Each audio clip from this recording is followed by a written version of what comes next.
As in last class और जो last video थी उसमें आपने क्या रीड किया? वेरियस टाइप ऑफ स्ट्रेस और स्ट्रेन आपने रीड किए। तो आज की क्लास में हम हुक्स लॉ रीड करेंगे कि हुक्स लॉ क्या होता है, और उसके बाद जो भी हमारे इलास्टिक कांस्टेंट्स एग्जिस्ट करते हैं वेरियस टाइप ऑफ स्ट्रेन्स के विद रिस्पेक्ट टू, वो इलास्टिक कांस्टेंट्स हम रीड करेंगे, उनकी डेफिनेशन। आपका ये एक पूरा क्वेश्चन बनता है explain stress and strain and elastic constants. तो उसमें हमें स्ट्रेस और स्ट्रेन एक्सप्लेन करनी होती है और उसके बाद में फिर इलास्टिक कांस्टेंट्स हमें एक्सप्लेन करने होते हैं। तो इलास्टिक कांस्टेंट्स लिखने से पहले हम क्या चीज रीड करेंगे? आपकी हुक्स लॉ हम देखेंगे कि व्हाट इज हुक्स लॉ। तो एक हमारे साइंटिस्ट हैं फिजिसिस्ट रॉबर्ट हुक, उन्होंने एक्सपेरिमेंटली ये चीज ऑब्जर्व की कि जैसे कोई वायर है या फिर स्प्रिंग है, उसमें जब हम कोई लोड उस पर अप्लाई करते हैं तो जो भी एक्सटेंशन प्रोड्यूस होती है वो एक्सटेंशन क्या होती है? डायरेक्टली प्रोपोर्शनल होती है whatever load we applied, या फिर जो भी फोर्स हम अप्लाई करते हैं उस फोर्स के डायरेक्टली प्रोपोर्शनल होती है। ठीक है, तो Hooke's law is all about stretching springs or wires, and it states that the extension is proportional to force apply. जो भी फोर्स हम अप्लाई करते हैं उसके डायरेक्टली प्रोपोर्शनल होती है। ये जो लॉ है इसको हम फंडामेंटल लॉ ऑफ इलास्टिसिटी भी कहते हैं। ठीक, और जैसे ही हम जो हमने फोर्स लगाया है वो फोर्स रिमूव कर देते हैं, at the time the spring will go back to its original length when force is removed. तो फोर्स रिमूव करने से उन्होंने ये देखा कि जैसे ही फोर्स रिमूव कर रहे थे वैसे स्प्रिंग वापस उसी पोजीशन में आ गई या उसी शेप में आ गई जो उसकी ओरिजिनल शेप और साइज थी। ठीक है, और ऐसा उन्होंने कब तक ऑब्जर्व किया? So long as we don't exceed the elastic limit. ये एक इंपॉर्टेंट वर्ड है आपका, इलास्टिक लिमिट। इलास्टिक लिमिट वो लिमिट है जब तक इलास्टिसिटी प्रॉपर्टी आपका जो भी मैटर है, ऑब्जेक्ट है या बॉडी है, उसमें एग्जिस्ट करती है, उसको हम बोलते हैं इलास्टिक लिमिट। तो आपकी जो डेफिनेशन बनेगी हुक्स लॉ की, वो कंप्लीट डेफिनेशन क्या होगी? Within elastic limit stress is directly proportional to strain. ठीक है, ये वर्ड यहाँ पे बहुत ज्यादा इंपॉर्टेंट है, इसको हमें अप्लाई करना पड़ेगा, इसके बिना ये इनकम्प्लीट है कि within elastic limit stress is directly proportional to strain. इसको हम इस तरह से लिख सकते हैं, stress is directly proportional to strain. और अगर हम इनका रेशो निकालते हैं किसी भी मटेरियल के लिए, जो भी ऑब्जेक्ट होगी किसी मटेरियल की बनी हुई होगी, तो उस ऑब्जेक्ट के लिए आप जब ये रेशो देख रहे हैं, स्ट्रेस और स्ट्रेन का जो रेशो है ये क्या आता है? हमेशा एक कांस्टेंट वैल्यू के बराबर आता है, और वो जो कांस्टेंट आता है वो कांस्टेंट ही आपका क्या कहलाता है? मॉडुलस ऑफ इलास्टिसिटी कहलाता है। कैपिटल ई से हम इसको लिखते हैं, जनरल जो मॉडुलस ऑफ इलास्टिसिटी है उसको कैपिटल ई से हम रिप्रेजेंट करते हैं, और वो उस पर्टिकुलर बॉडी के लिए क्या कहलाता है? आपका मॉडुलस ऑफ इलास्टिसिटी कहलाता है। और जो ये लॉ हमने पढ़ा हुक्स लॉ, ये सिर्फ और सिर्फ तब तक ही ट्रू रहता है जब तक आप जो फोर्स लगा रहे हो वो किसके अंदर हो? इलास्टिक लिमिट के अंदर अगर आप फोर्स लगा रहे हो तो ही हुक्स लॉ वैलिड होता है, अदरवाइज हुक्स लॉ वैलिड नहीं होता। अब ये जो आपने फॉर्मूला अभी अभी यहाँ पे देखा, stress divided by strain is equal to modulus of elasticity, यहीं से हम इलास्टिक कांस्टेंट्स की वैल्यू कैलकुलेट करेंगे इस फॉर्मूले से ही। हमने जैसे वेरियस टाइप के स्ट्रेन्स पढ़े हैं, 3 तरह के स्ट्रेन हमने रीड किए थे, तो उन 3 स्ट्रेन्स के विद रिस्पेक्ट टू ही 3 तरह के मॉडुलस ऑफ इलास्टिसिटी आपके एग्जिस्ट करते हैं। मॉडुलस ऑफ इलास्टिसिटी को ही इलास्टिक कांस्टेंट्स कहते हैं। तो there are 3 type of elastic constants, ये आपके बेसिक इलास्टिक कांस्टेंट्स होते हैं। इसके बाद में हम एक 4th वन भी पढ़ेंगे जो कि आपका बेसिक नहीं होता लेकिन वो भी कांस्टेंट होता है आपके मटेरियल्स के लिए, तो वो हमारा 4th इलास्टिक कांस्टेंट होगा। तो basically we have only 3 type of elastic constants. कौन कौन से होते हैं वो? जनरल जब हम बात करते हैं मॉडुलस ऑफ इलास्टिसिटी को, उसको यंग्स मॉडुलस भी कह सकते हैं। कैपिटल ई से या फिर कैपिटल वाई से इसको हम रिप्रेजेंट करते हैं। आपकी किसी बुक में ई भी लिखा हो सकता है यंग्स मॉडुलस की जगह पे, लेकिन जनरली क्या लिखा जाता है? कैपिटल वाई लिखा जाता है आपका। ठीक है, सेकंड हमारा क्या होता है? बल्क मॉडुलस होता है, और थर्ड हमारा क्या होता है, शेयर मॉडुलस या फिर मॉडुलस ऑफ रिजिडिटी, इसको हम ईटा से लिखते हैं। ये आपकी जैसे काफी सारी बुक्स होती है ना, उसमें से स्टैंडर्ड बुक जो होती है उसमें यंग्स मॉडुलस को कैपिटल वाई से लिखा जाता है, इसको कैपिटल के से लिखा जाता है, और मॉडुलस ऑफ रिजिडिटी को ईटा से हम लिखते हैं। तो आगे जब हम लिखेंगे इसकी डेफिनेशन, उसमें हमने इसको ईटा से लिखा होगा, नॉट विद जी और सी। ठीक है, अब इसके बाद में यहाँ पे एक छोटी सी चीज आपको समझाई हुई है कि जैसे मान लीजिए आप लेंथ के अलोंग कोई फोर्स लगा रहे हैं, जैसे कोई वायर है और उस वायर पे लेंथ के अलोंग मैं क्या कर रही हूँ, प्लीज म्यूट योरसेल्फ।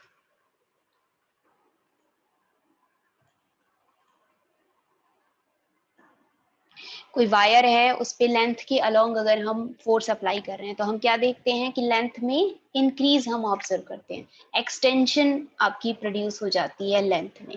तो उसी वक्त जब आप एक्सटेंशन ऑब्जर्व करते हो लेंथ में, at the same time there is reduction और decrease of lateral dimension of the bar also exist. इसका क्या मतलब है कि अगर लेंथ उसकी इंक्रीज होती है तो जो ब्रेथ होती है उस बार की हम बात कर रहे हैं, या फिर वायर की बात करेंगे तो डायमीटर कहेंगे, उस डायमीटर में हम क्या ऑब्जर्व करते हैं, आपका डिक्रीमेंट ऑब्जर्व करते हैं। या आप इसको ऐसे भी कह सकते हो, जिस भी डायरेक्शन में आप फोर्स लगाओगे और फोर्स के बाद अगर उसमें आप इंक्रीमेंट देख रहे हो तो उसके परपेंडिकुलर, लिटरल का मतलब है परपेंडिकुलर, परपेंडिकुलर डायरेक्शन में आप हमेशा ही क्या ऑब्जर्व करोगे, डिक्रीमेंट ऑब्जर्व करोगे। ठीक है, तो अब ये दो तरीके के चेंज आप देख रहे हो, एक जगह इंक्रीज हो रहा है और दूसरी जगह पे डिक्रीज हो रहा है। और जहां कहीं भी डिफॉर्मेशन आती है, डिफॉर्म्ड स्टेट में हम क्या चीज कैलकुलेट करते हैं, आपकी स्ट्रेन की वैल्यू कैलकुलेट करते हैं कि कितनी डिफॉर्मेशन प्रोड्यूस हुई ओरिजिनल आपकी लेंथ या ब्रेथ है उसकी विद रिस्पेक्ट टू। तो when a body is loaded axially, axially का मतलब है लेंथ के अलोंग हमने अगर उसको लोड किया है, उस पर फोर्स लगाया है, इट डिफॉर्म्स लॉन्गिट्यूडनली और लेंथ वाइज तो वो डिफॉर्म होगी ही होगी, एज वेल एज ट्रांसवर्सली और क्रॉस वाइज भी वो क्या होगी, आपकी डिफॉर्म होगी। ठीक है, transverse, lateral, cross section wise, इन तीनों का मतलब सेम है। बार का क्रॉस सेक्शन की बात कर रहे हैं हम, ये क्रॉस वाइज कह रहे हैं तब। ठीक है, तो आपको वहां पे दो तरह की स्ट्रेन्स आप पढ़ोगे, अलोंग लेंथ लॉन्गिट्यूडनल स्ट्रेन, और अलोंग ब्रेथ या फिर अलोंग डायमीटर आप क्या देखोगे, लेटरल स्ट्रेन देखोगे। इसको हम आगे यूज करेंगे जब हम पॉइजन्स रेशियो लिखेंगे वहां पे। अभी फिलहाल हम क्या पढ़ने वाले हैं, आपके पहले इलास्टिक कांस्टेंट्स के डेफिनेशन करेंगे। तो सबसे पहला हमारा इलास्टिक कांस्टेंट क्या है, यंग्स मॉडुलस है। तो यंग्स मॉडुलस हम नॉर्मली किसके केस में ऑब्जर्व करते हैं या लिखते हैं, कोई सॉलिड वायर या फिर थिन रोड के केस में जो भी आपके चेंजेस आते हैं उसके विद रिस्पेक्ट टू जो इलास्टिक कांस्टेंट होता है वो होता है हमारा यंग्स मॉडुलस। तो for a solid in the form of a wire और a thin rod within elastic limit, ratio of normal stress to the longitudinal strain is called Young's modulus। ठीक है, तो विद इन इलास्टिक लिमिट, ये word हमें लगाना जरूरी था कि इलास्टिक लिमिट के अंदर नॉर्मल स्ट्रेस का रेशियो लॉन्गिट्यूडनल स्ट्रेन के साथ अगर हम कैलकुलेट करें तो जो भी कांस्टेंट वैल्यू आएगी वो कांस्टेंट वैल्यू क्या कहलाती है, यंग्स मॉडुलस कहलाती है। ठीक है, नॉर्मल स्ट्रेस को लॉन्गिट्यूडनल स्ट्रेस भी कह सकते हैं। और जैसे कि यहाँ पे इंक्रीमेंट हम ऑब्जर्व कर रहे हैं तो इंक्रीमेंट के लिए आप टेंजाइल वर्ड यूज करते हो, तो टेंजाइल स्ट्रेस भी कह सकते हो आप इसको, नॉर्मल स्ट्रेस भी कह सकते हो और लॉन्गिट्यूडनल स्ट्रेस भी कह सकते हो। तो आपको जो भी आप बुक पढ़ो उसमें कोई भी वर्ड हो उसका सिंपल यही मतलब है, नॉर्मल स्ट्रेस। नॉर्मल का मतलब हमें पता है परपेंडिकुलर, अगर हम सरफेस के परपेंडिकुलर फोर्स लगाएं उसको हम नॉर्मल स्ट्रेस कहते हैं। फॉर्मूला लिखने के लिए, अगर आपके पास कोई वायर है जिसकी लेंथ L है और उसका cross section area, area of cross section उसका कैपिटल A है, और हम उसके ऊपर एक फोर्स लगा रहे हैं कैपिटल F अमाउंट में फोर्स हमने उस पर अप्लाई किया अलोंग इट्स लेंथ, तो हम क्या ऑब्जर्व कर रहे हैं, वहां पे एक्सटेंशन हम ऑब्जर्व कर रहे हैं। तो स्मॉल l हमने कही कि भाई स्मॉल l अमाउंट में हमने एक्सटेंशन ऑब्जर्व की उस वायर में। तो उस सिचुएशन में यंग्स मॉडुलस आप किस तरह से लिख सकते हो, अभी उसमें भी आपने कहा normal stress divided by longitudinal strain. Normal stress क्या होता है आपका, force per unit area, F amount में फोर्स अप्लाई किया, एरिया क्या है हमारा कैपिटल ए है, तो फोर्स पर यूनिट एरिया लिख लेंगे नॉर्मल स्ट्रेस को। और लॉन्गिट्यूडनल स्ट्रेन क्या होता है, change in length divided by original length. तो स्मॉल एल अगर और चेंज इन लेंथ है तो small L divided by capital L. तो F L A small L, इस तरह से आप निकालते हो यंग्स मॉडुलस। आपको कोई भी वायर दी हुई होगी वहां पे आपको एरिया निकालना पड़ेगा, जैसे यहाँ पे हमने ए लिखा है तो वो एरिया मुझे लिखना पड़ेगा। अगर सर्कुलर वायर है तो पाई आर स्क्वायर की फॉर्म में, और जो भी आप फोर्स लगाते हो वो फोर्स मास की टर्म्स में आप लगाते हो। वायर के ऊपर हम क्या कहते हैं कि हमने एम क्या लगा रखा है, मास लगा रखा है। तो जब फोर्स लिखना होता है तो हम कैसे लिखते हैं, फोर्स को एम इंटू जी करके लिखते हैं। और आर अगर रेडियस है वायर की तो ए को कैसे लिखा जा सकता है, पाई आर स्क्वायर लिखा जा सकता है। तो आपका जो फॉर्मूला होगा फिर वो इस तरह से कन्वर्ट हो जाएगा, M G capital L divided by pi R square small L. ठीक है भाई। आप ये एरिया आपका अगर रॉड होगी तो रॉड का एरिया आप लिखोगे लेंथ इंटू ब्रेथ करके, लेंथ। ठीक है। तो ये आपको न्यूमेरिकल्स में ये चीज ध्यान रखनी है कि एरिया कैसे लिखना है, फोर्स डायरेक्टली नहीं दिया हुआ है तो उसको किस तरह से लिखना है। ठीक, तो normal stress divided by longitudinal strain is called Young's modulus. Second जो हमारा इलास्टिक कांस्टेंट है वो क्या होता है आपका, बल्क मॉडुलस होता है। ठीक है। बल्क मॉडुलस जो है ये हमारी जो दूसरी टाइप की स्ट्रेन थी जिसमें हमने यूनिफॉर्मली प्रेशर अप्लाई किया था ऑब्जेक्ट के ऊपर, उस सिचुएशन में हम क्या देख रहे थे, डिक्रीमेंट या कंप्रेशन प्रोड्यूस हो गई थी आपकी उस ऑब्जेक्ट में या बॉडी में। ठीक है। क्यूबॉइड शेप की या फिर क्यूब शेप की एक ऑब्जेक्ट हमने ली थी और उसके हर फेस के ऊपर इक्वल अमाउंट में प्रेशर हम अप्लाई कर रहे थे। फोर्स अप्लाई करोगे तो force per unit area pressure लिख लोगे वहां पे, तो प्रेशर हम उस पर अप्लाई कर रहे थे यूनिफॉर्मली हर डायरेक्शन से, और उसका जो वॉल्यूम था वो डिक्रीज, हमने डिक्रीमेंट उसमें ऑब्जर्व किया। तो उस टाइप की स्ट्रेन के विद रिस्पेक्ट टू आप क्या ऑब्जर्व करते हो, बल्क मॉडुलस ऑब्जर्व करते हो। तो इसको हम कैसे लिख सकते हैं, इसकी डेफिनेशन क्या होगी, within elastic limit ratio of normal stress, इसको वॉल्यूमेट्रिक स्ट्रेस भी कह सकते हैं और कंप्रेसिव स्ट्रेस भी कह सकते हैं। ठीक है। तो normal stress to the volumetric strain is called bulk modulus of elasticity. Capital K से हम रिप्रेजेंट करते हैं बल्क मॉडुलस को। ठीक है। फॉर्मूला कैसे लिखेंगे इसका, let P be the uniform pressure applied to a body. हमने कोई यूनिफॉर्म प्रेशर P अप्लाई कर रखा है किसी बॉडी पे, नॉर्मल हम अप्लाई करते हैं इसलिए ये नॉर्मल स्ट्रेस होगा आपका। And it causes a change in volume, जो भी वॉल्यूम था ऑब्जेक्ट का उसमें V अमाउंट में हमने क्या ऑब्जर्व किया, चेंज वहां पे ऑब्जर्व किया। ठीक है। ओरिजिनल वॉल्यूम कैपिटल V है अगर, then bulk modulus can be written as normal stress divided by volumetric strain.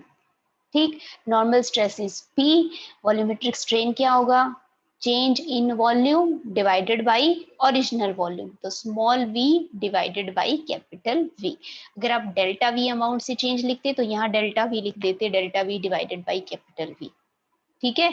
ये हो गया आपका बल्क मॉडुलस का फॉर्मूला। नाउ बल्क मॉडुलस हम नॉर्मली किस सिचुएशन में कैलकुलेट करते हैं, तो bulk modulus is the only modulus of elasticity for liquids and gases. तभी जब हमने पहला बल्क मॉडुलस देखा वो हमने किसके लिए लिखा था, बेसिकली फॉर सॉलिड्स। तो सॉलिड्स के केस में जो इलास्टिक कांस्टेंट आप ऑब्जर्व करते हो वो होता है यंग्स मॉडुलस, और लिक्विड्स और गैसेस के केस में आप जो कांस्टेंट ऑब्जर्व करते हो इलास्टिक कांस्टेंट, वो कौन सा होता है, बल्क मॉडुलस होता है। तो ये कंसेप्चुअल क्वेश्चन बन रहा है आपका कि लिक्विड्स और गैसेस के केस में जो मॉडुलस ऑफ इलास्टिसिटी की वैल्यू होती है उसे क्या कहा जाता है, तो बल्क मॉडुलस हम उसे बोलते हैं। ठीक है। अब इसके बाद अगर हम बल्क मॉडुलस का रेसिप्रोकल कर दें, अगर हम उसका उल्टा कर दें, 1 डिवाइडेड बाई बल्क मॉडुलस कर दें, तो उससे भी एक कांस्टेंट वैल्यू आती है, और वो कांस्टेंट वैल्यू क्या कहलाती है? कंप्रेसिबिलिटी कहलाती है। Reciprocal of bulk modulus is referred to as compressibility. ठीक है, कंप्रेसिबिलिटी का मतलब है एबिलिटी टू गेट कंप्रेस्ड। हम जो हमने एग्जाम्पल लिया था उसमें हमने यही कहा था कि हम नॉर्मली फोर्स या प्रेशर अप्लाई कर रहे हैं ऑब्जेक्ट पे, और ऑब्जेक्ट का वॉल्यूम क्या हो गया? कम हो गया, डिक्रीज हमने वहां पे ऑब्जर्व किया। तो वॉल्यूम क्या हो गया, या फिर ऑब्जेक्ट क्या हो गई? कंप्रेस्ड हो गई। कितनी कंप्रेस वो हो सकती है, अगर ये बात हमें बतानी है, उसको हम क्या कहते हैं? कंप्रेसिबिलिटी कहते हैं। ठीक, रेसिप्रोकल है कंप्रेसिबिलिटी। इट मींस अगर आप बल्क मॉडुलस निकाल रहे हो तो बल्क मॉडुलस क्या मेजर करता है किसी भी बॉडी के लिए? इनकम्प्रेसिबिलिटी को ऑब्जर्व करता है। ठीक है, तो bulk modulus is a measure of incompressibility of a body. ठीक है भाई, तो बल्क मॉडुलस की ये डेफिनेशन है हमारी। उसके बाद नेक्स्ट हमारा मॉडुलस क्या है? Modulus of elasticity, shear modulus या फिर मॉडुलस ऑफ रिजिडिटी भी हम इसे कहते हैं, और ईटा से हम इसको रिप्रेजेंट करते हैं। इस तरीके का आपका सिचुएशन था कि कोई आपका सॉलिड ऑब्जेक्ट है। ये हम किसके केस में देखते हैं? जब ऑब्जेक्ट के साइज में किसी तरीके का चेंज ना ऑब्जर्व करके हम किस में चेंज ऑब्जर्व करें? शेप में ऑब्जर्व करें। साइज ना बदले, उसका साइज वैसा का वैसा रहे, अप्रोक्सीमेटली सेम रहता है आपका, चेंज होने के बाद, डिफॉर्म होने के बाद सिर्फ किस में ऑब्जर्व करें? चेंज शेप में ऑब्जर्व करें। जैसे ये आपकी कोई क्यूब थी, और क्यूब के ऊपर आपने उसके एक फेस को फिक्स कर दिया, क्यूब के एक फेस को मान लीजिए पेस्ट कर दिया, उसको फेविकॉल के साथ आपने पेस्ट कर दिया उसे बेस के ऊपर, और उसका जो बेस के जस्ट अपोजिट जो भी फेस था उस पे ऐसे टेंजेंट की डायरेक्शन में, टेंजेंशियल उसके ऊपर क्या करें? हम फोर्स अप्लाई कर दें, तो उससे क्या होगा कि जो ऊपर वाला फेस होगा वो स्लाइटली डिस्प्लेस हो जाता है नीचे वाले फेस के विद रिस्पेक्ट टू। ठीक, तो ये जो डिफॉर्मेशन है इसकी विद रिस्पेक्ट टू हमने जो चेंज पढ़ा था वो कौन सा था आपका? शेयरिंग स्ट्रेन हमने पढ़ा था। और यहाँ जो फोर्स लगाया है आपने टेंजेंशियल डायरेक्शन में, इसको टेंजेंशियल फोर्स भी कह सकते हैं, सॉरी टेंजेंशियल स्ट्रेस कहेंगे हम, फोर्स है तो force per unit area stress हो जाएगा, तो टेंजेंशियल स्ट्रेस भी कह सकते हैं, या फिर शेयरिंग स्ट्रेस भी कह सकते हैं। ठीक, इस तरह की सिचुएशन में जब आप कांस्टेंट निकालते हो, इलास्टिक कांस्टेंट, वो क्या कहलाता है? Modulus of elasticity, sorry rigidity कहलाता है। तो with in elastic limit ratio of, ये ऑफ है, ratio of shearing stress to the shearing strain is called shear modulus या फिर मॉडुलस ऑफ रिजिडिटी, और ईटा से हम इसे रिप्रेजेंट करते हैं। तो इसके लिए फॉर्मूला लिखना हो तो सिंपल फॉर्मूला हम कैसे लिखेंगे? ये एफ अमाउंट में फोर्स हमने टेंजेंशियली अप्लाई किया है, एरिया जो भी होगा इसका, फेस का एरिया उसके ऊपर, अपर फेस पे having surface area capital A, face का सरफेस एरिया कैपिटल है ए है, and it causes a shear phi. जो ये एंगल आ रहा है ना, जो डिफॉर्मेशन, जितने एंगल से ये डिफॉर्म हो गया अपर फेस मेरा, वो मैंने लिख लिया फाई से। थीटा भी लिखा हो सकता है आपकी बुक में, फाई भी, कोई भी एंगल आप ले सकते हो। तो इस ब्लॉक में ये फाई शेयर यहाँ पे प्रोड्यूस हो गया। जो स्ट्रेन होती है, शेयरिंग स्ट्रेन, उसको शेयर भी कहा जाता है आपका। तो modulus of rigidity will be shearing stress divided by shearing strain, force per unit area divided by angle phi।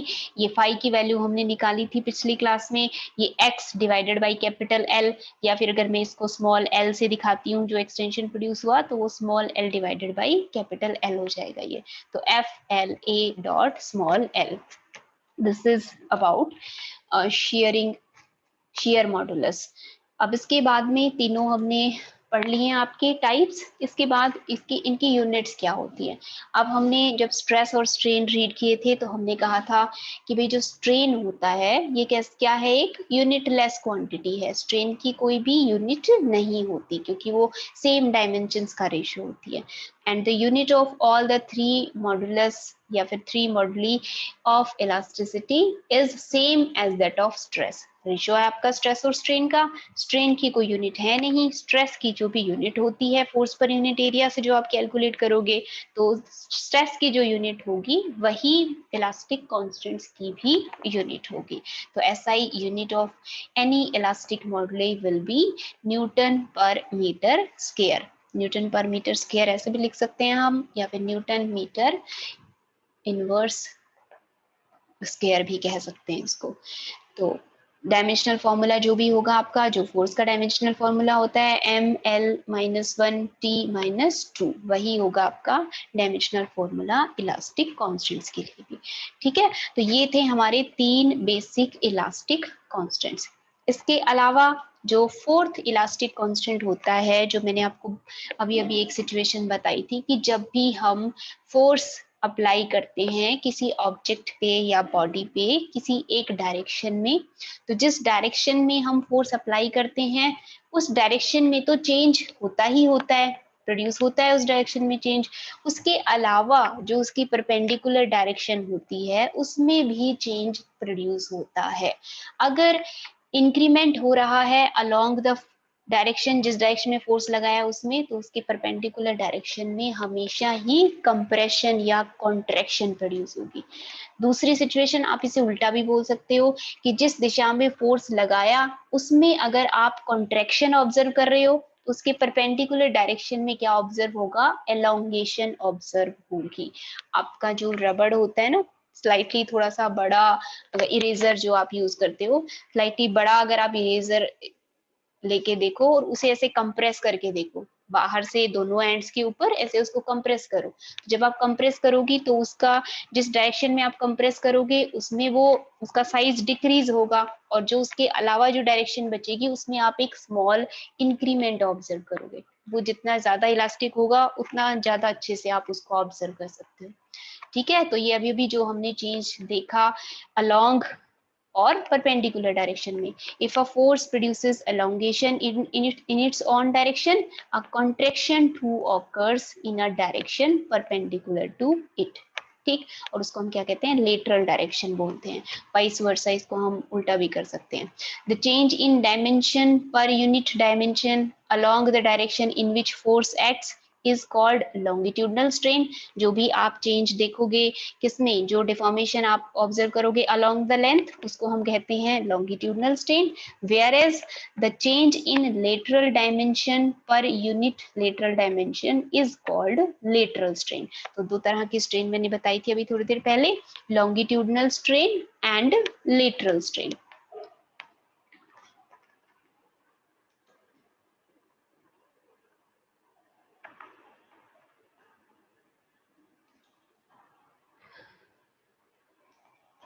Okay, ये पुनीत ने हैंड रेज किया था, तो इसकी जो पीडीएफ है वो मैं आप लोगों के साथ गूगल क्लासरूम पे शेयर करूंगी। जो इसकी वीडियो बनेगी क्लास की, वो वीडियो मैं आपका जो भी व्हाट्सएप ग्रुप है उस पर शेयर कर दूंगी। लेकिन जो पीडीएफ्स हैं और वीडियोस हैं इकट्ठे, वो आपके कहाँ मिलेंगे, आपको गूगल क्लासरूम पे मिलेंगे। तो जो हमने लास्ट सेमेस्टर में बनाया था गूगल क्लासरूम, आप में से अगर कोई भी बच्चा ऐसा है जिसने ज्वाइन नहीं किया है, तो उसका कोड मैं आप लोगों के साथ दोबारा शेयर कर दूंगी। उस कोड के साथ आप लोगों ने उसे ज्वाइन कर लेना है। तो जितनी भी आपकी पीडीएफ्स और वीडियो होंगी वो वहां पे आपको एक जगह मिल जाएंगी। ग्रुप में मैसेजेस भी आते हैं भाई, तो वो ऊपर नीचे स्क्रॉल करने में आप उसे नहीं भी देख पाते हो, तो गूगल क्लासरूम में आप उसे आसानी से देख पाओगे। वो थोड़ा सा सिस्टमैटिक मैनर में आपको वहां पे मिल जाएगा सारा का सारा मटेरियल। ठीक है, तो ये कर दूंगी मैं आप लोगों के साथ शेयर। तो लॉन्गिट्यूडनल स्ट्रेन और लेटरल स्ट्रेन, इसके बाद में अगर आप इन दोनों का रेशियो निकालो, the ratio of lateral strain to the longitudinal strain of a material within elastic limit, ये भी क्या आता है, एक कांस्टेंट वैल्यू आती है उस पर्टिकुलर मटेरियल के लिए, और वो कांस्टेंट वैल्यू क्या कहलाती है, आपकी पॉइजन्स रेशियो कहलाती है। मटेरियल टू मटेरियल ये वैल्यू आपकी वेरी करती है, एक पर्टिकुलर मटेरियल के लिए ये कांस्टेंट वैल्यू आपकी वही कांस्टेंट वैल्यू रहती है। तो वो कांस्टेंट वैल्यू क्या कहलाती है, पॉइजन्स रेशियो कहलाती है। और पॉइजन्स रेशियो को जनरली हम सिग्मा से डिनोट करते हैं, और इसको आप दूसरी तरह से भी डिफाइन कर सकते हो। It can also be defined as ratio of fractional lateral contraction, क्योंकि वहां पे क्या प्रोड्यूस होता है लेटरल डायरेक्शन में, contraction, to the fractional longitudinal extension. ठीक है, तो दोनों तरह से, किसी भी तरह से आप इसको डिफाइन कर सकते हो। जो मैग्नीट्यूड होता है लेटरल स्ट्रेन का per unit stress, lateral strain per unit stress, इसको हम कैसे, यूनिट स्ट्रेस हम कह रहे हैं, तो यूनिट स्ट्रेस कह रहे हैं ना, तो इसका मतलब 1 न्यूटन पर मीटर आपने इस पे फोर्स लगाया है, तो यूनिट स्ट्रेस उसको हम कैसे रिप्रेजेंट करते हैं, बीटा से रिप्रेजेंट करते हैं लेटरल स्ट्रेन को पर यूनिट स्ट्रेस। और दूसरा लॉन्गिट्यूडनल स्ट्रेन को हम कैसे लिखते हैं, longitudinal strain per unit stress alpha से लिखते हैं। तो इसका मतलब क्या हो गया, अगर हमें सिग्मा निकालना है, सिग्मा क्या था, lateral strain divided by longitudinal strain, तो बीटा बाई अल्फा।